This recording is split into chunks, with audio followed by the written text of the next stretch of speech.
Hello, everyone. Welcome to another Game Ball Podcast stream. I'm your host, Mark, and we're here for the news hour. This is May 25th, so we're almost through May.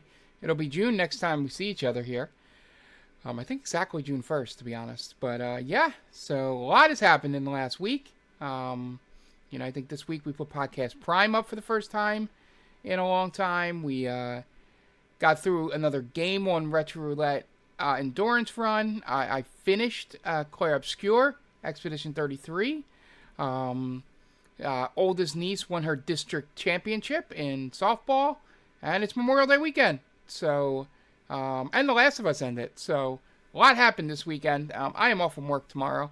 Yeah, let's get into it. I hope everybody's having a good weekend out there. You're settling in for this as you wind down your holiday weekend. But, yeah, so I'll start off with house cleaning up front here. We will be back tonight. Tom is going to be playing Tony Hawk 2, which is our Retro Roulette Game Club game on Podcast Prime, which is going to come out monthly. We pick a game, and you play it for a month, and it's basically like a book club thing. We'll talk about you'll have more time to play games. And so, since I finished up the 3 games I was playing for Retro Roulette Endurance Run, Tom's going to take this Monday to, play some Tony Hawk 2. I will be on the stream with him, of course. So, look out for that. And then it's going to be a lighter week than usual. Thursday, we're going to have Final Fantasy VI.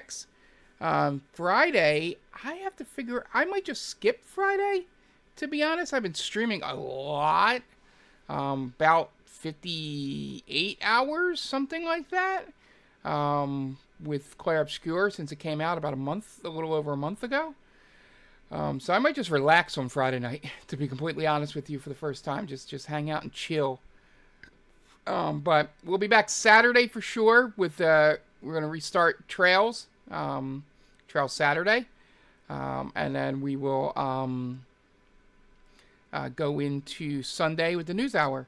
And then Monday will be the new Retro Roulette Endurance Run game, which I will announce on the News Hour. And then we will get into next week. Might be a later week next week as well. I've got a lot of things that may occur. And then we have Summer Games Fest at the end of the week. So we're going to be busy covering that for you guys. So without further ado, remember, I'm going to make a spoiler graphic for next time we do this for a show. Probably Fallout. But I'm going to put my hands up, be quiet for a little bit. So for those of you on the audio and video feed, you will have time to bounce if you do not want spoilers for The Last of Us Season 2. I spoil game and show. So if you don't want to be spoiled on either, just hang out. If you don't care about the game and have watched through the season and want to hang out, feel free to do that as well. But this one might be a longer one because it was the season finale tonight. So here we go.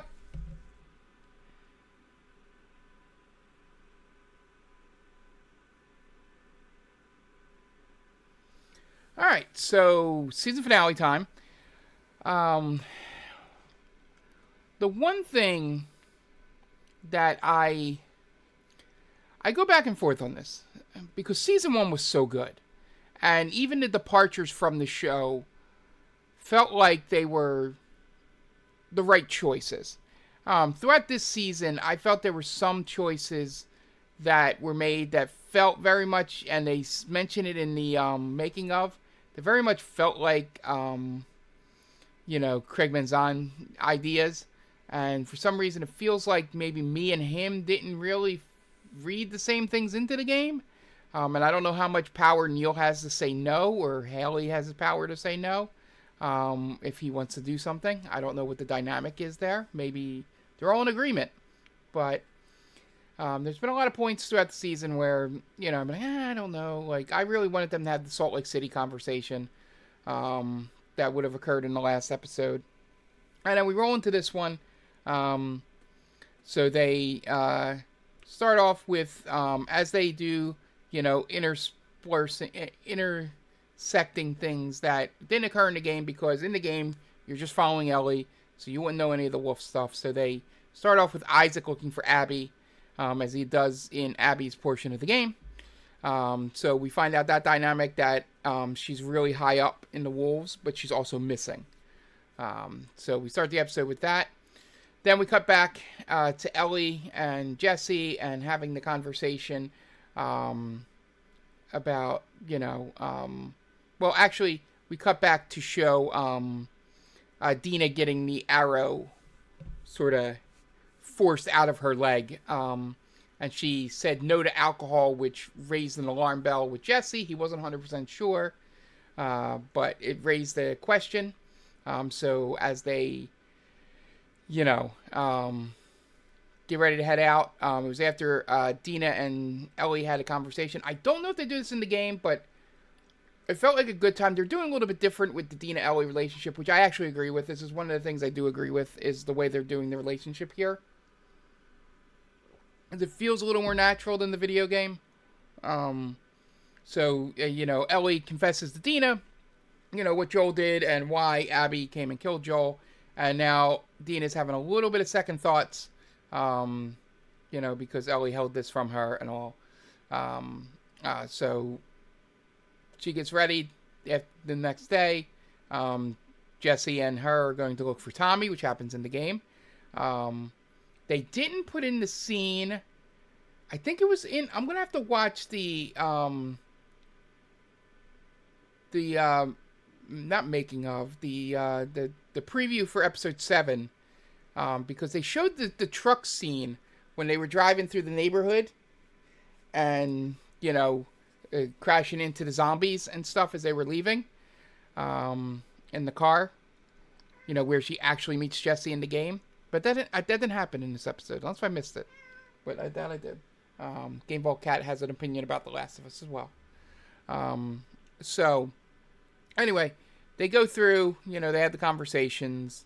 He finds out that Dina's pregnant because he kind of insinuates it. And Ellie doesn't have a great poker face sometimes, so she just reveals it. And they head on their way to meet up at the rendezvous point, which is the bookstore, which I believe is in the game as well. And they're just hanging out waiting for Tommy to come back, and they get the call on the radio about the sniper, and they know it's Tommy, so they go up top to sort of see if they can tell where he's coming from, because they're talking about 2 different piers that he could be shooting from. And then when they get up there, the 2 things happen, which also happen in the game. Ellie sees where Abby is, which is the whale and the wheel, which is the aquarium. I don't know if that's how Nora tells her in the game. I forget exactly. But she sees that, and Jesse hears Tommy shooting.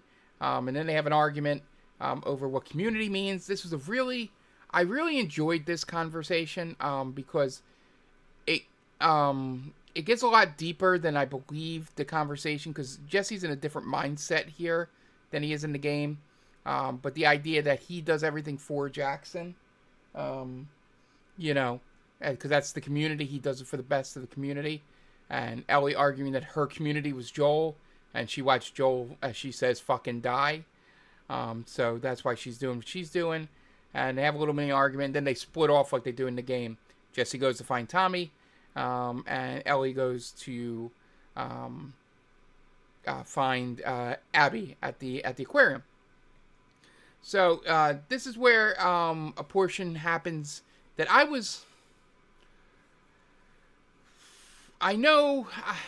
my opinion changed slightly in the making of, when Hallie said that this was a cut segment from the game, where they had Ellie went out and, instead of washing up on the beach where the aquarium was, she washed off on the other side, at the where the the Seraphites live. And so when this happened, I was like, I don't know if you need this. I get the point that they were trying to make, sort of. It feels very icky, because, and the making of doesn't help with Neil's history, with what he says in it. in that she gets captured by the Seraphites, and they're xenophobic, so she kind of looks like a wolf. So we're gonna hang her, cut her guts out, make her free, for the goddess. Um, but it's a little kid who captures her, sort of points her out, and then is the one that decides that she dies. Um, and Neil says on the thing that it's so ingrained in them, that this idea that even kids decide it, and that feels very much. I know he tried to distance himself from it in an interview this week. I think we have that in the news, where he's saying, "Oh no, the Seraphites versus the Wolves has nothing to do with Israel and Palestine. It's just a thing between a secular group and a religious group." But literally everything, including this, is what you hear from the Israeli side about Palestinians and Hamas. Even the kids are in on it. You can't trust the kids. That's why you got to kill everyone, because there are no innocents over there. Now, if they would have equally shown a wolf kid killing a Seraphite in the show, I would be okay. They are trying to both sides it, which is awful, but at least they're doing it. But no, the only time they showed a murderous child is the religious group, which you could very much pin to being an allegory of Palestine and Hamas. And it just felt very, very icky having this kid do this. Without the kid, the scene is still not great. I don't like the idea of her almost dying and then basically getting let go because the island is under attack. I guess you have to show all that so people would remember going into next season. But this whole scene did not need to happen. It did nothing outside of just remind you of where I'm pretty sure his thought process behind this conflict came from. And especially in 2025, it felt very wrong. And so she gets away from that and then heads over to the aquarium. And this whole thing with Ellie, it seemed like in the last two episodes, which I feel like have Haley Gross in it, which was one of the writers on the game and was not written by Craig Mazin, has a different Ellie. She feels different in the last two episodes. And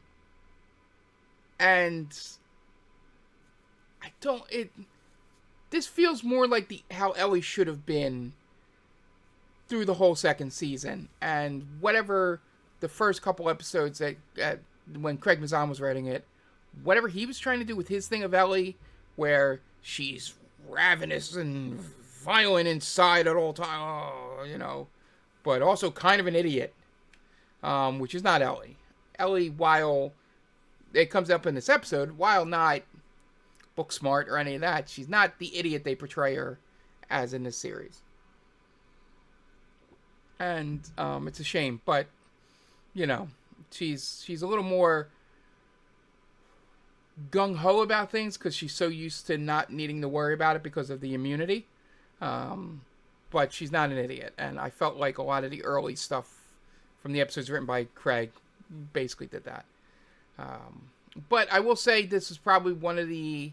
episode 6 was really good outside of my whole thing about... I think they needed the Salt Lake City scene. They said they didn't. I think they did. Because having her forgive him in 5 minutes didn't feel right, but having her forgive him over 2 months or 3 months felt a lot more realistic. But I know you can't maybe not shoot I don't know. But, they tried to come up with an excuse to play off because they couldn't shoot that extra scene. But essentially, the thing is just, not... I don't know. I was slightly disappointed with the entire season. It had some great moments. It ended exactly how I think it should have ended. They add the little teaser at the end with the beginning of Abby's story and ended with Seattle Day 1, which is how the game does. It doesn't do the flashback, which I think they may do. They may just skip the whole thing with the dad and the zebra and Ellie coming to town. I don't know if they'll do that at any point, but that's the only thing that was missing. Um, so I like that they, didn't chicken out with Jesse, because he has to die in the story. And then they went to the black screen just like they did in the game when Abby shoots at Ellie. So the episode was exactly what it needed to be, and it was pretty good outside of the whole Sarah fight thing, which just felt gross.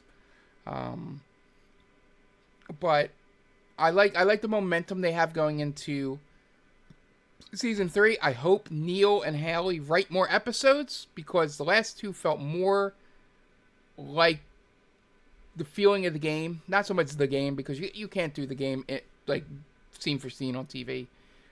But the maybe it's a pathos, I don't know, of the show. It felt more familiar, and the characters felt more like the characters in the last couple episodes. And it's no mistake that the two people that had their hands on it in the video game were involved with the last two episodes.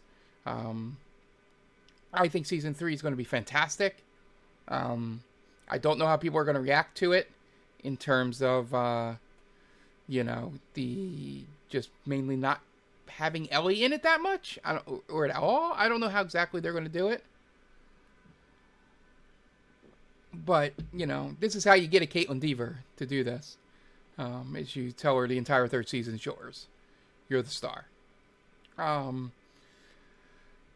yeah, overall, I know I said this was going to be a longer one, but I don't know. It's just, I wish it was better. I think there were not as many strong episodes in this one. There's some people that that listen to podcasts and stuff just won't criticize things, or for some reason, it just feels like I'm like, really? It's just, I don't know. My thing is, I just wish it was better. I think you really see the two different visions of the characters in this season particularly. I don't know if it's because Craig read the second game so much more wrong than he read the first game, in terms of everything. Or if Neil was just persuaded, or Neil and Haley just persuaded in the way to tell certain things in this game, in this season. I still say, I think Isabella Merced should get nominated for supporting, for an Emmy, for this. I think she's the standout on the show. Jesse's too. Jesse's actor should get it as well.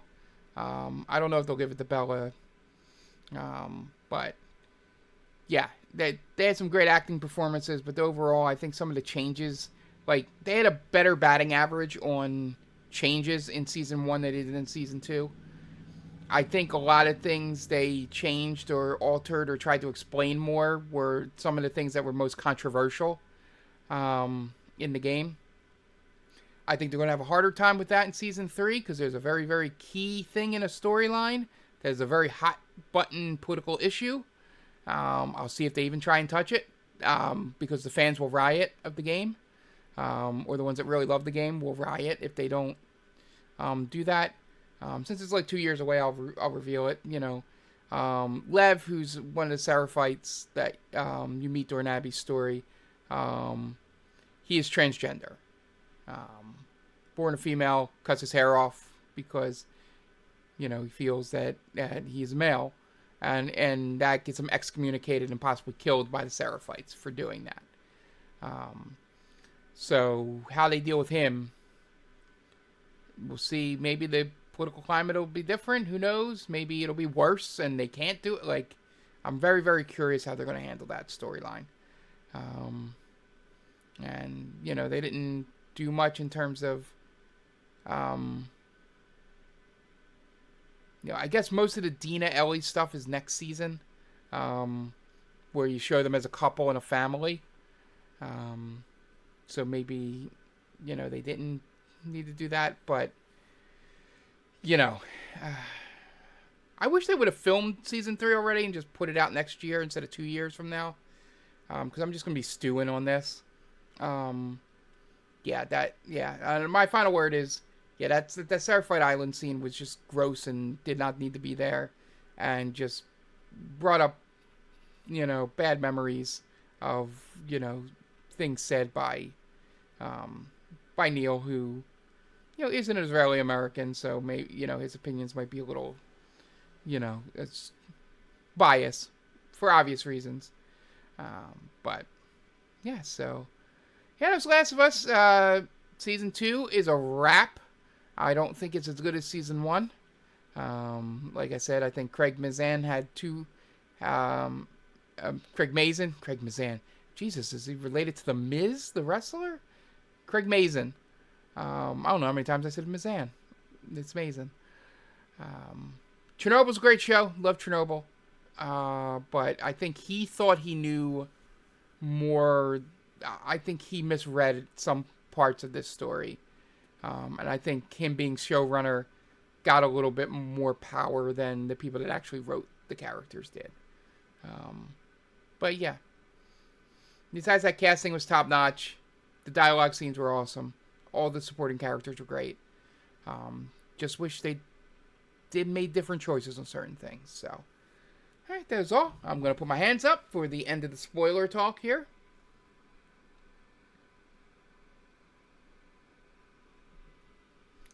All right, and that's all the spoiler talk for Last of Us Season 2. Moving on, before we get into the big game that I played, I did beat Amagon, which, dear Lord, that I've never had a game go from something that I was sort of nostalgic about, going, oh, Amagon, that's that weird game where you shoot and then you can get certain power-ups and you turn into a big giant dude that punches people. That's a fun game. Quirky stuff. To the end of it going, dear God, I cannot listen to this music anymore. I need to finish this game. It was like getting me close to a mental breakdown, that music. And I'm so glad I am done with it and never have to play that game again, because I did beat it. So that ended the triumphant of games. I beat Mighty Bomb Jack, Amagon, and the Bugs Bunny Birthday Blowout. All not that difficult. Amagon probably the most difficult because there's a lot of bullshit in that game. Mighty Bomb Jack is very much a quarter muncher arcade game. So doing save states really helped with that one. But not as much bullshit as Amagon. And Bugs Bunny's Birthday Blowout was ridiculously easy. Especially after I got the 50 up at one point and ended up with like 99 lives. We didn't have to use save states in that game at all. Outside of, I used them when I ended the game. Like, when we ended the session, I would save state there. That was the only time we'd save state it. And I wouldn't revert to that save state at any point, because we had like 90 lives. So, Amagon, I'm glad it's over. The game has some good ideas. The first 2 levels are the best 2 levels, and then the rest of the game is just bullshit and really bad, and, yeah. I wonder if Jeff Gerstmann has played it. I might look that up and see. I don't know where he puts that list, but to see where he ranked it in his playing of NES games. But yeah, not great, Jack. Obviously, still playing my go-to game while watching people play, Clair, Obscur, NHL 25. Still having a good time with it. So yep, nothing new there. And then the big thing, the only other game I've been playing, literally, Clair Obscur Expedition 33. I have finished it. No spoilers here. We're going to do a whole spoiler cast in mid-June. Once Summer Games Fest is over and once softball and graduation and all that stuff is done. And it also gives Jonathan time to beat the game. We'll come back second, third week of June and just do a spoiler cast. So it might be a little late. To catch an audience or anything, but I want to have a conversation with someone, so I'm trying to give him a little time to get there. But overall, I love the game. I literally said at the end of it, I think it's in my top 10 games of all time. And I was trying to run through, like, I really have to sit down and think about it, but, I can really only name, like, 4 to 5 games off the top of my head. You know, you have Link to the Past and Ocarina. You have Persona 5. You have Final Fantasy 6. So that's 5 of the top 10 if you're including top 10 if including Clair Obscur. And just going through and thinking of other games that might fall in that list there. You know, Final Fantasy 10 may fall in there. I'm not sure. Remember, it's not games I think are the best games of all time. My favorite games of all time. So it'd be interesting to think back on that. But yeah, there's definitely 6 or 7 I can think of off the top of my head. But Clair Obscur is right in that category, and no doubt in my mind, it was the most fun combat that I've had in a long time. Playing a game, especially a turn-based game. The story is fantastic. It goes off the rails a little bit, but you know, it becomes anime as fuck at some point, and that is awesome. I just kept saying, this is amazing, this is great, oh my god, during the last final cutscenes. Every character I loved. I didn't hate any of the characters. You know, I don't know. I don't know what to say without spoiling anything. The music's fantastic. If it comes out on vinyl, I'm buying it no matter how much it is. It is a great classical soundtrack to just put on and then just while you're doing work or you're doing, cleaning around the house, you know, or you're just chilling reading a book. It's great music for that. It's probably one of my top 3 soundtracks of all time for a video game. And it's just everything about it is top notch. I can't wait to see what they do next. There is room to do it there. I gotta watch some videos and the explanation at the end. I think I understand it, but I want to see if I'm understanding it correctly. But yeah, my apologies.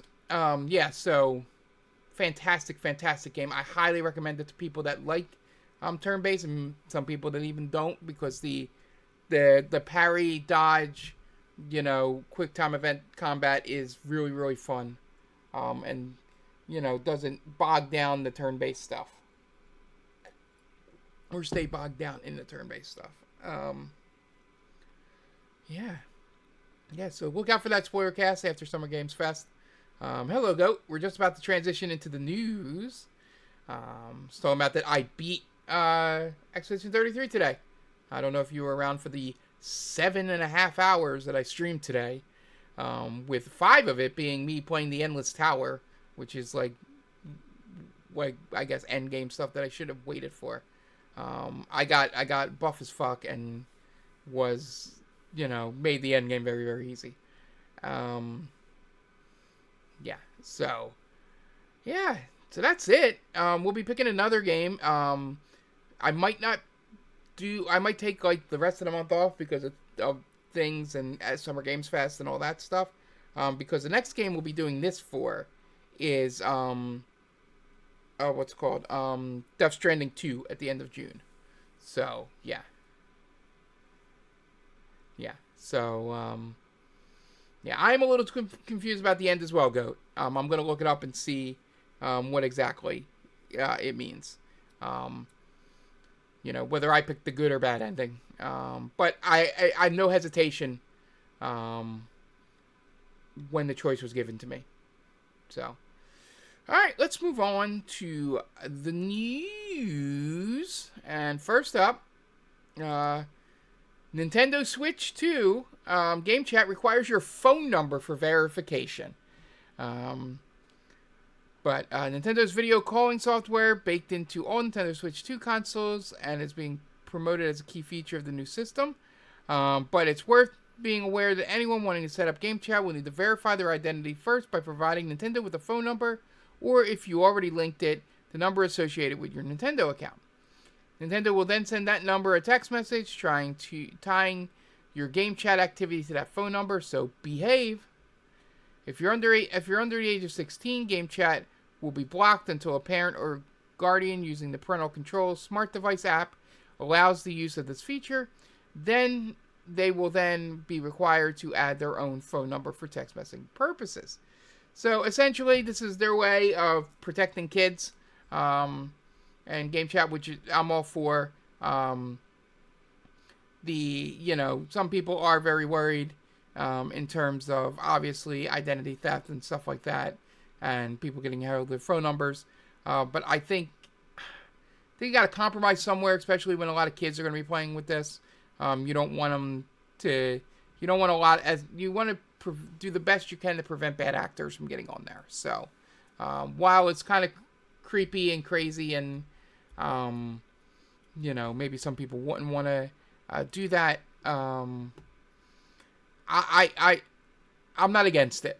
I'm not necessarily gung ho about giving a corporation my phone number, but I can't think of another option to sort of protect the people in the chats. So Nintendo wasn't done there. They showed off the new cartridge. The video here. The Switch 2 cartridges are red, which will help them stick out. And the top of the cartridge printed design sticker also shows the Switch 2 logo rather than the Switch design on the original cartridges. So very hard to not mistake one for the other. And they will have the foul tasting stuff that the Nintendo Switch 1 cartridges had. So we don't want any unnecessary consumption, is what Nintendo says. So, not breaking news or anything, but sort of confirmation, and it's a great way to separate, so people don't get confused with the games. Next up, a story we followed for a long time on Podcast Prime and a little bit into the news hour. The FTC finally drops the challenge to Microsoft's 2023 acquisition of Activision Blizzard. It means that officially, even though it's been unofficially official, the buyout, the purchase goes through. So there's nothing to stop it now. It is official, even though they have been, not really giving too much of a shit about it. Everybody else approved it. This was just for formality. So as it says here, case closed. So we had to finish it since we did go through the entire saga on this podcast and other ones. So yep, finally it is over. And it is officially official. Next up, the RTX 560s are here. I'm probably going to talk about this a little bit with Tom, probably on Thursday or even Monday, probably tonight. Yeah, talk to him about it tonight. This is the more affordable one. It starts at $299, and it should be enough for 1080p gaming. But I don't know it. I would wait for reviews anytime you're doing a the budget cart on a series, just to see if it's worth it or if you would be better off trying to find a 4000 series that might be better than this, or an AMD that's better than this. So wait for reviews, but it is here. The reviews are coming later. Just wait to pull the trigger because the RTX 4080 might be better, or 4070. So keep an eye out for that. Yeah. Next up, as I mentioned, The Last of Us Part 1 finale question was answered by Neil, even though he didn't really need to say anything. He, as I said, could the Fireflies make a cure? Our intent was yes, they could. Now is our science a little shaky that now people are now questioning it? Sure, our science is a little shaky and people are now questioning it. I can't say anything. I can say our intent was that they would have made a cure. That makes the most interesting philosophical question for what Joel does. And one of the responses that Reset Era put out there was, Neil really needs to stop. Feels like he's stripping away what's left of nuance with those latest comments to the story. Yeah. And he is the author and the creator of the story, so he's allowed to tell us what the intention was all along. But the debate over whether or not the cure could have been made is one that could have happened out there. And yeah. So the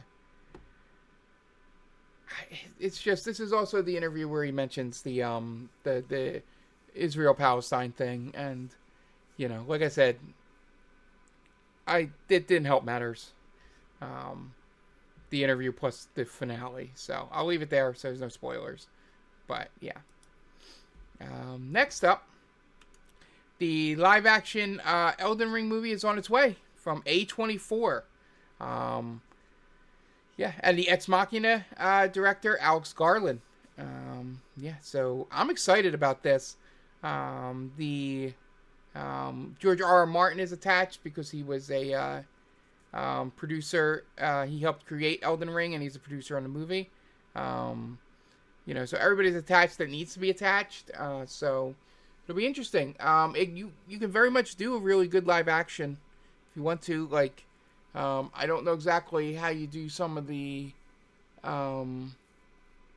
bosses. You can definitely do some of the minor enemies pretty easily, but the bosses, some of them are pretty fantastical. So I'm interested to see what a live action looks like with that. So, but everybody that's involved should be involved, and it makes me excited for it.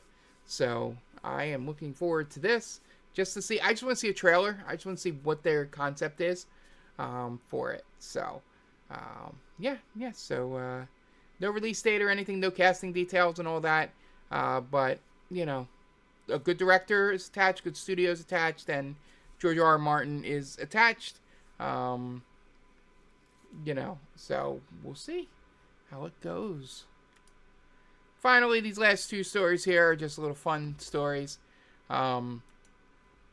PlayStation Stars, the loyalty program, is shutting down after 3 years. And I'll wait for you to dig deep in your memory and go, PlayStation Stars? What the hell is PlayStation Stars? It was a program where you could,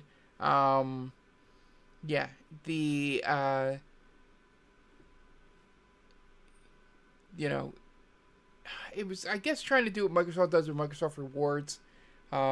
It started in PlayStation Stars, launched in July 2022 as a way to reward PS5 owners with points with real cash value based on money spent in the PlayStation Store, as well as for completing various tasks like completing a survey or trying out various games or system features. The offer was a rival to Microsoft's Xbox Rewards, as I mentioned, and over time both programs have been changed to become less profitable. PlayStation Stars was unavailable for a month last summer while services were unavailable. Then, in October, Sony announced a number of changes to PlayStation Stars, including the expiration of points after 12 months rather than 24 months, and the removal of PlayStation Push membership as points-eligible purchase.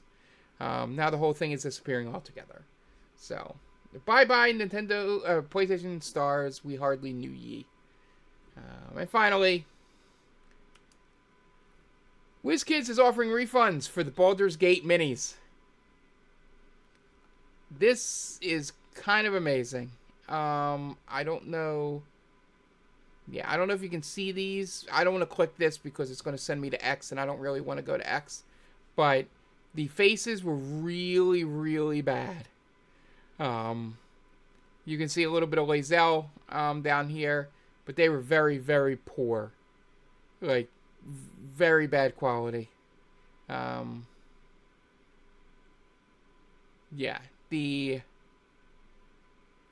It looks like somebody said, it looks like a 5-year-old's painting work on here.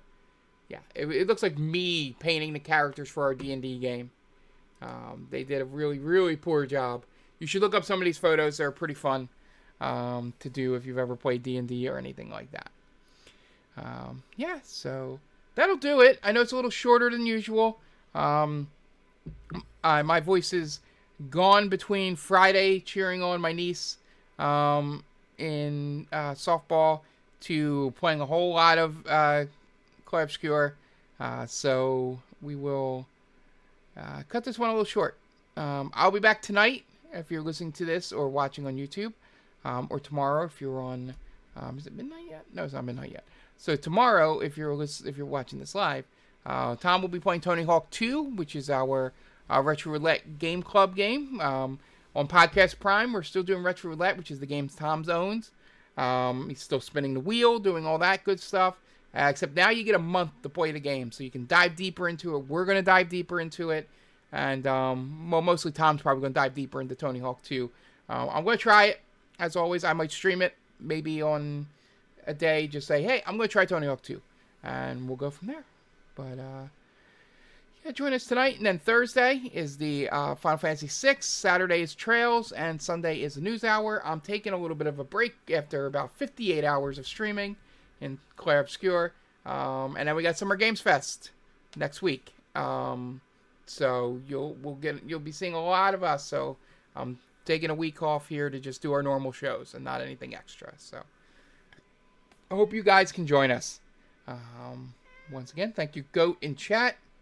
Thank you, everybody, for watching. And those of you listening out there, these streams are fun as always. And we'll see you next time. Bye.